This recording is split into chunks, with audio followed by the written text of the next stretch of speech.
बिस्मिल्लाहिर्रहमानिर्रहीम। अस्सलाम वालेकुम। Welcome to my channel education with Zia. कैसे हैं आप लोग? उम्मीद है सब ठीक ठाक होंगे और तैयारी आपकी अच्छी जा रही होगी। और जैसे कि आप लोग की रिक्वेस्ट पे ही मैं आप लोग के लिए जो है वो रैंडम क्वेश्चंस लेके आई थी, तो मैंने सोचा कि आपके साथ और क्वेश्चंस जो आपके साथ शेयर किए जाएँ।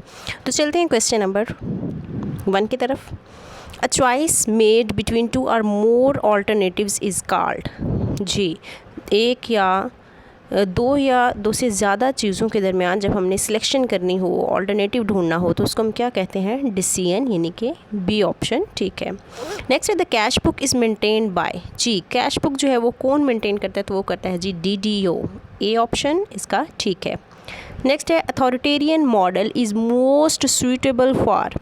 अथॉरिटेरियन मॉडल में क्या होता है कि उसमें जस्ट और जस्ट लीडर की बात मानी जाती है, उसमें वर्कर्स की कोई राय नहीं ली जाती, कोई कंसल्टेशन नहीं ली जाती, कोई ओपिनियन नहीं ली जाती। तो इसमें जो चीज़ सूटेबल होती है वो होती है जी डिसिप्लिन, यानी कि डी ऑप्शन जो है वो ठीक है। नेक्स्ट है teacher salaries and allowances collectively are written in. जी, टीचर की जो सैलरीज और अलाउंस होते हैं उनको मजमूई तौर पर हम किस रजिस्टर में लिखते हैं? तो वो लिखते हैं जी हम कैश रजिस्टर, यानी कि ए ऑप्शन इसका ठीक है। नेक्स्ट है to motivate the other to achieve certain goals is. तो दूसरों को मोटिवेट करना गोल्स अचीव करने के लिए, तो उसे हम क्या कहेंगे? Leading, B option. नेक्स्ट है a program of activities which is design to attain educational ends is called. अच्छा, प्रोग्राम ऑफ एक्टिविटीज़, तो एक्टिविटीज़ ऐसी सेट कोई भी एक्टिविटीज़ जिनको हम यूज़ करते हुए आप कह लो कि हम क्या करते हैं? अपने गोल्स को अचीव करते हैं, तो वो क्या कहलाता है जी? करिकुलम, बी ऑप्शन जो इसका ठीक है। नेक्स्ट है superannuation retirement age in Pakistan is. तो ये है जी 60 ईयर्स। ये रिटायरमेंट की कुछ टाइप्स हैं, पेंशन के कुछ टाइप्स हैं, ये इस पर भी मैं इंशाल्लाह जल्दी वीडियो बनाऊंगी। तो सुपर एनुएशन जो है वो एक ऐसी रिटायरमेंट एज है जिसमें जो एम्प्लॉय है उसकी एज जो है वो 60 ईयर्स हो जाती है, उसके बाद जो उसको रिटायरमेंट दी जाती है। तो ये है जी ए ऑप्शन ठीक है इसका। नेक्स्ट है pension is given if the retirement is after service of. जी, अब ये क्वेश्चन थोड़ा सा डिफरेंट है कि अब ऐसा वो कौन सा एम्प्लॉय है कि जिसकी सर्विस कितनी हो जाए तो उसे पेंशन मिल सकती है? तो ये है जी 25 ईयर्स, ए ऑप्शन ठीक है। ठीक है, विलिंगली आप कह लो कि वॉलंटरली अगर वो खुद रिटायरमेंट लेना चाहता है तो उसको पेंशन मिलेगी, लेकिन उसकी सर्विस जो है वो 25 साल होना ज़रूरी है।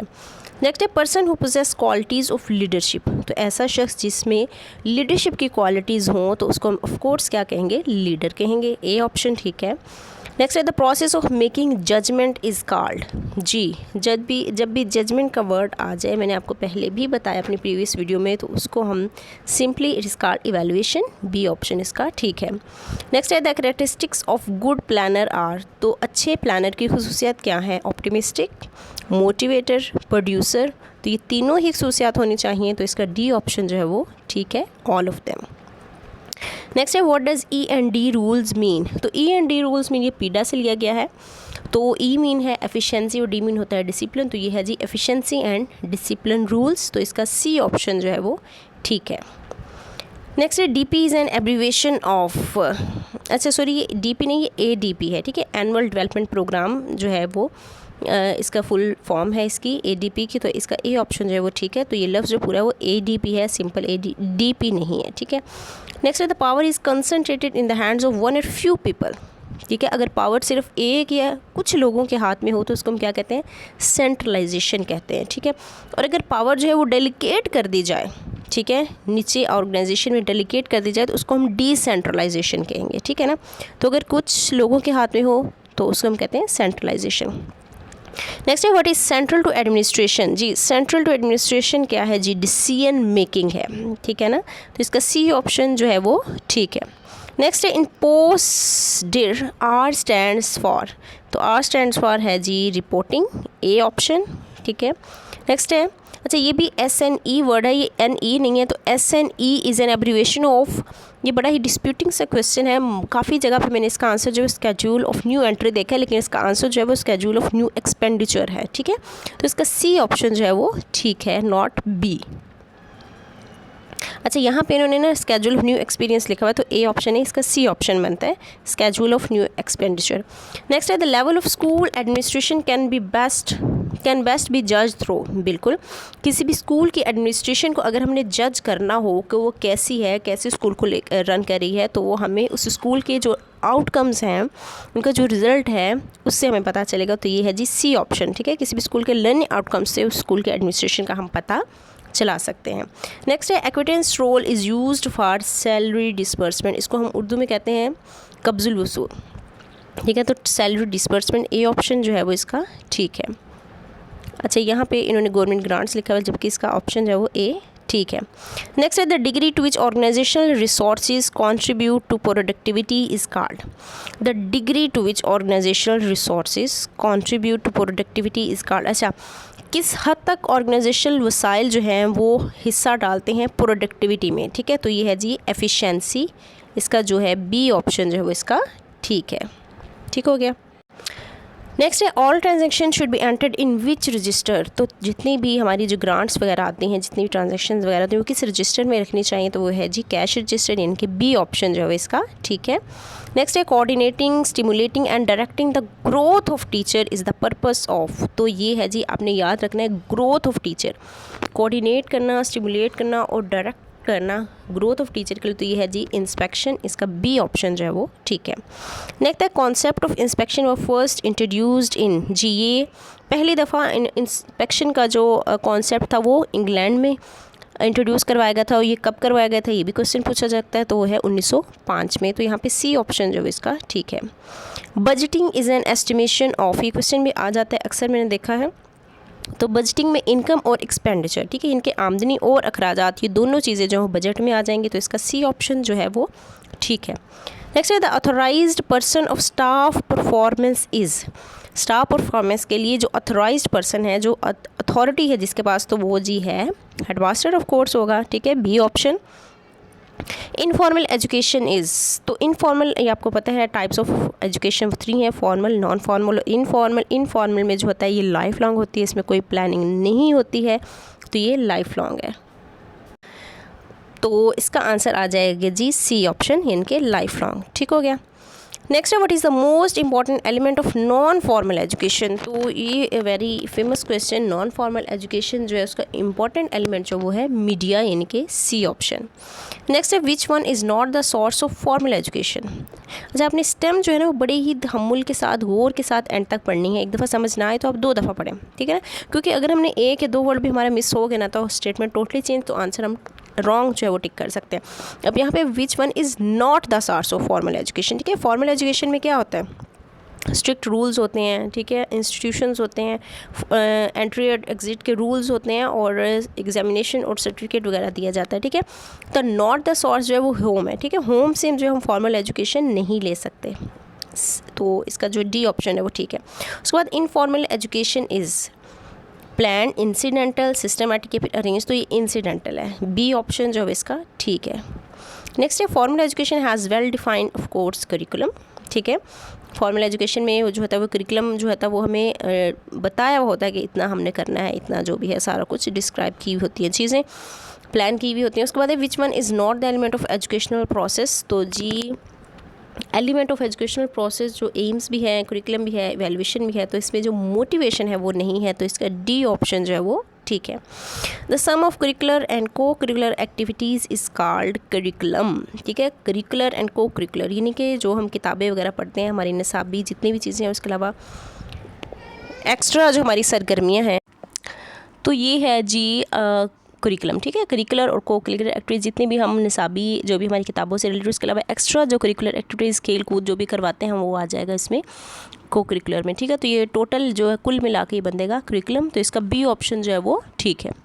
नेक्स्ट है पैडागोजी इज़ कंसर्न विद, जी पैडागोजी जो है वो टीचिंग मेथड्स के साथ कंसर्न करता है, और ये भी क्वेश्चन अक्सर पूछा जाता है कि पैडागोजी का मतलब क्या है, तो इसका मतलब है टू लीड द चाइल्ड। ठीक हो गया, ये क्वेश्चन भी आ जाता है, तो यहाँ पे ऑप्शन जो है वो सी ठीक है। नेक्स्ट है टू डिटरमाइन द वैल्यू और वर्थ ऑफ एनीथिंग, वर्थ जाननी हो किसी भी चीज़ की या जजमेंट करनी हो तो ये आ जाएगा इवैल्यूएशन, यानी कि डी ऑप्शन जो है वो ठीक है। अच्छा, यहाँ पे जो है वो इन्होंने सी टिक किया हुआ है, जबकि इसका आंसर जो है वो डी है। नेक्स्ट है in education process which one is evaluated, education process में कौन सी चीज़ जो है वो इवैल्यूएट की जाती है, तो वो है जी एम, कंटेंट, मेथड्स, तो ये तमाम है, डी ऑप्शन जो है वो इसका ठीक है। नेक्स्ट है the literal meaning of philosophy is, तो फिलॉसफी हमें पता है फिल एंड सोवियत से ड्राइव हुआ, और इसका मतलब है लव ऑफ विजडम, ठीक हो गया, तो इसका डी ऑप्शन जो है वो ठीक है।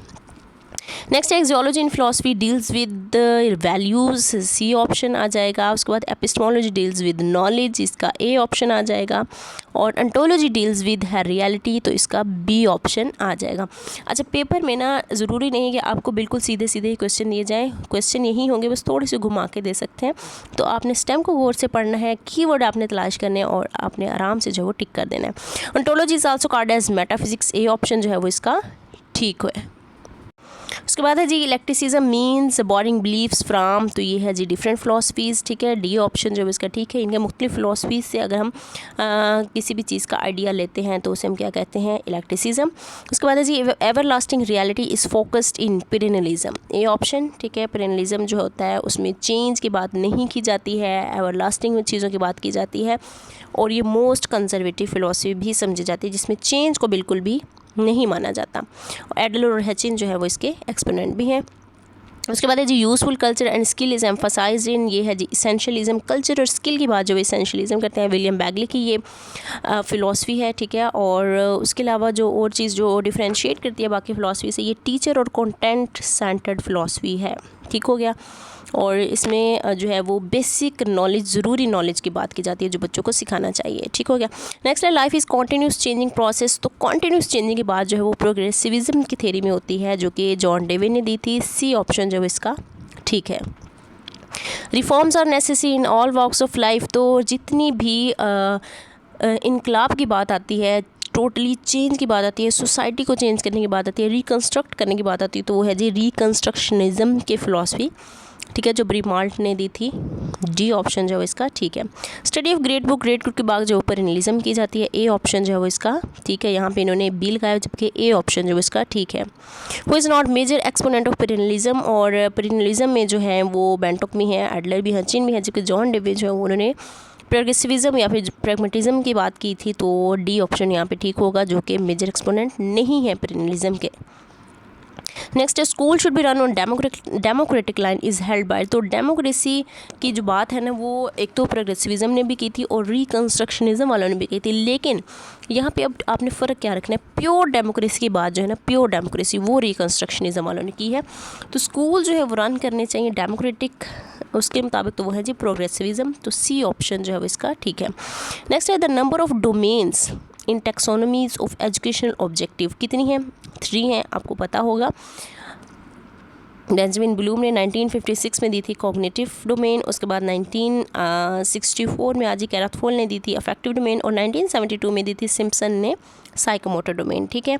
इसको मैंने आपको बहुत ही ईजी वे में आपको इसकी कि आप कह लो ये ट्रिक भी बताई थी कि आपने इसको याद कैसे रखना है, इनको ईयर कैसे रखना है। अगर आपने नहीं देखा तो आप मेरे प्रीवियस वीडियोस चेक कर सकते हैं, उसमें मैंने ब्लूम टैक्सोनॉमी की भी एक वीडियो बनाई हुई है, मेरे एजुकेशन इंपॉर्टेंट टॉपिक्स में जाके ये देख सकते हैं। तो उसमें जो है वो बहुत ही अच्छे से मैंने एक ट्रिक बताई हुई है जिससे आप ईजिली जो है इसके स्टेप्स भी याद रख सकते हैं, इसके ईयर भी याद रख सकते हैं और इसके सब डोमेन्स भी याद रख सकते हैं, ठीक है। क्योंकि यहाँ से क्वेश्चन लाजमी 4-5 नंबर का आता है, तो ये स्किप करने वाला टॉपिक नहीं है, तो इसका ऑप्शन जो है बी है, ठीक हो गया। नेक्स्ट है the highest level of cognitive domain, तो हाईएस्ट लेवल है वो है इवैल्यूएशन, और लोएस्ट अगर पूछा जाए तो वो है जी नॉलेज, और टोटल सब डोमेन पूछी जाए कॉग्निटिव की तो वो है जी 6, ठीक हो गया। नेक्स्ट है the process of determine the value और वर्थ ऑफ एनीथिंग, तो अगेन आ गया है, तो वर्थ जानने के लिए है इवैल्यूएशन, डी ऑप्शन जो है इसका ठीक है। Educational objectives have been divided into 3 domains, B option इसका ठीक है। Taxonomy of education objectives was presented in, तो 1956 में जो है वो ऑब्जेक्टिव्स, एजुकेशन ऑब्जेक्टिव जो है डोमेन्स जो है वो प्रेजेंट की गई, बी ऑप्शन जो है इसका ठीक है। क्लासिफिकेशन ऑफ कॉग्निटिव डोमेन जो वो किसने की थी, तो बेंजामिन ब्लूम ने की थी 1956 में, ए ऑप्शन जो है इसका ठीक है। कॉग्निटिव डोमेन के आगे फर्दर कितने सब ग्रुप्स हैं, तो 6 ग्रुप्स हैं, ठीक है। नॉलेज है, कॉम्प्रिहेंशन है, एप्लीकेशन है, एनालिसिस है, सिंथेसिस है और इवैल्यूएशन है। लोएस्ट नॉलेज और हाईएस्ट इवैल्यूएशन। लोएस्ट लेवल वो पूछ लिया गया है, अब जी नॉलेज है लोएस्ट और हाईएस्ट है जी इवैल्यूएशन। अच्छा, एक और चीज़ आपने याद रखनी है, ब्लूम टैक्सोनॉमी को जो रिवाइज़ किया गया था उसमें जो लोएस्ट लेवल है वो रिमेंबरिंग है और हाईएस्ट जो है वो क्रिएट है, ठीक हो गया। नेक्स्ट है the right sequence of sub groups of cognitive domain, तो जी knowledge, comprehension, application, analysis, synthesis, evaluation, तो ये है डी ऑप्शन जो है वो इसका ठीक है। तो आपने बड़े ही ध्यान से हर स्टेप को देख के, ये क्वेश्चन भी आया हुआ था लेक्चर एजुकेशन के टेस्ट में, प्रीवियस जो भी लीग्ड पेपर में शामिल है। उसके बाद नोइंग, मेमोराइजिंग एंड रिकॉलिंग, तो ये आ जाएगा नॉलेज में, जस्ट चीज़ों को रिकॉल करना, ठीक है, रिमाइंड करना, तो ये है जी सी ऑप्शन इसका ठीक है। Next to grasp the meaning of the material, किसी भी चीज़ को समझ के आपने पढ़ना है, तो वो है जी कॉम्प्रीहेंशन, यानी कि बी ऑप्शन इसका ठीक है। यहाँ पे एप्लीकेशन इन्होंने नहीं सही है, कॉम्प्रीहेंशन ही है, ठीक है। उसके बाद है जी to use previous learn material in new situation, इनके हमारे पास जितना भी नॉलेज है जो हमने लर्न किया है उसको नई सिचुएशन में अप्लाई करना, तो ये कहलाता है जी एप्लीकेशन, ठीक है। अच्छा जी, मतलब यहाँ पे अगर फॉर एग्जांपल मैं छोटी सी एग्जांपल तो a जमा b का स्क्वायर है, ठीक है, इसको हमने अब अप्लाई क्वेश्चन में करना है, तो जब हम इसको अप्लाई करना आ जाएगा तो ये क्या है, एप्लीकेशन लेवल तक हम जो है वो पहुँच गए हैं। उसके बाद ये जो break down material to component parts know its organisational structures, जब भी ब्रेक डाउन की बात पार्ट्स की बात आएगी तो ये है जी एनालिसिस, सी ऑप्शन इसका ठीक है। आइडियाज़ को इकट्ठा करना, एक न्यू शक्ल देना, तो ये है सिंथेसिस, ठीक है। इससे रिलेटेड जो क्वेश्चन आया था वो था टू सिंथेसाइज लेबोरेटरी, कुछ इस टाइप का क्वेश्चन था, तो वो सिंथेसिस उसका ऑप्शन था। उसके बाद टू नो द वर्थ और वैल्यू फॉर मटेरियल, ये तीसरी दफ़ा क्वेश्चन आ चुका है, तो ये क्वेश्चन आ जाता होता है, इसलिए आपने इसको याद रखना है, इसका डी ऑप्शन जो है वो ठीक है। The intellectual skills are reflected by, तो माइंड से रिलेटेड है, ये इंटेलेक्चुअल से रिलेटेड है, तो ये कॉग्निटिव डोमेन में फॉल करेगा, ए ऑप्शन जो है इसका ठीक है। Attitude, values and interest are reflected by, अब वैल्यूज़ की, इंटरेस्ट की, एटीट्यूड की बात है तो ये अफेक्टिव डोमेन में है, इसका बी ऑप्शन जो है वो ठीक है। उसके बाद है जी which domain is concern with physical and motor, which domain is concern with physical and motor skills, तो फिजिकल और मोटर स्किल के साथ वो है जी साइकोमोटर डोमेन, सी ऑप्शन जो है वो ठीक है। The focus of cognitive domain is, तो इंटेलेक्चुअल स्किल्स, बी ऑप्शन आ जाएगा इसका ठीक है। कॉग्निटिव डोमेन में हम, अफेक्टिव डोमेन में हम वैल्यूज़ की बात करते हैं, लेकिन ये किसने दी थी, क्रैथवोल ने दी थी, 1964 में है, ठीक है। उसके बाद है जी affective domain is divided in to, तो 5 सब ग्रुप्स में है, ठीक है, बी ऑप्शन जो है इसका ठीक है। Lowest level of learning in effective domain, lowest level जो है वो है जी अटेंडिंग, ठीक है, सी ऑप्शन जो है इसका ठीक है। अटेंडिंग भी हो सकता है या फिर रिसीविंग भी हो सकता है। नेक्स्ट रिस्पॉन्डिंग, वैल्यूइंग, ऑर्गेनाइजेशन आ जाएगा, characterisation. Which is placed at the highest level of learning in effective domain, highest level जो वो डी है, कैरेक्टराइजेशन। उसके बाद है जी right order of sub groups of affective domain. अब ये देखें, ये क्वेश्चन पूछा जा सकता है, इसलिए आप लोगों ने इस ये जो तरतीब है, सीक्वेंस जो है इन सब ग्रुप्स का, इन डोमेन के फर्दर सब ग्रुप्स का, तो वो आपने याद रखना है, ठीक है। अटेंडिंग, रिस्पॉन्डिंग, वैल्यूइंग, ऑर्गेनाइजेशन और कैरेक्टराइजेशन, तो इसका डी ऑप्शन जो है वो ठीक है। नेक्स्ट है willingness to attend particular phenomena, तो किसी भी चीज़ को अटेंड करने के लिए विलिंग होना, तो वो है जी अटेंडिंग, ए ऑप्शन आ जाएगा। फिफ्थ सब group of affective domain focuses on active participation, तो एक्टिव पार्टिसिपेशन है वो रिस्पॉन्डिंग में आ जाएगा, बी ऑप्शन जो इसका ठीक है। Bringing together different values into a consistent value system, तो ये है जी ब्रिंगिंग टुगेदर डिफरेंट वैल्यूज़, तो ये वैल्यूइंग आ जाएगा, सी ऑप्शन जो है इसका। ब्रिंगिंग टुगेदर डिफरेंट वैल्यूज़, अच्छा सॉरी, इसका डी ऑप्शन ही ठीक है, ऑर्गेनाइजेशन आएगा, ठीक है। Effective domain focuses on adoption of a value system as a part of life style, तो ये डी ऑप्शन है, कैरेक्टराइजेशन, ठीक है। Psychomotor domain was classified by Simpson in 1972, B option है इसका ठीक। Affective domain was divided into sub groups by Krathwohl in 1964, B option इसका ठीक है। Psychomotor domain was divided by Simpson in 7 sub groups, D option जो है इसका ठीक है। तो इसके साथ ही जो है हमारा आज के इतने ही एमसीक्यूज़ एनफ थे, ठीक है। तो आपने इनको रिवाइज़ कर लेना है, ये बहुत ही ज़्यादा बहुत ज़्यादा इंपॉर्टेंट ये एमसीक्यूज़ हैं, आपने इनको लाइट नहीं लेना, क्योंकि इन चीज़ों को जितने हम रिवाइज़ करेंगे उतनी ये चीज़ें हमें याद रहेंगी, क्योंकि हमें लगता है कि हमें चीज़ें आती हैं तो हम इनको रिवाइज़ ही नहीं करते, तो कुछ चीज़ों को रिवाइज़ अगर ना किया जाए तो वो चीज़ें मिक्सअप हो जाती हैं। इसलिए तो आप लोगों ने इन चीज़ों को जो है वो एक दफ़ा पढ़ते रहना है, रिवाइज़ करते रहना है। उम्मीद है आप लोग को वीडियो अच्छी लगी होगी। वीडियो अच्छी लगी है तो लाइक कर दें और चैनल को सब्सक्राइब कर दें अगर नए हैं तो। इसके साथ ही मैं आपको कहूँगी अल्लाह हाफिज़, अपना बहुत ज़्यादा ख्याल रखिएगा।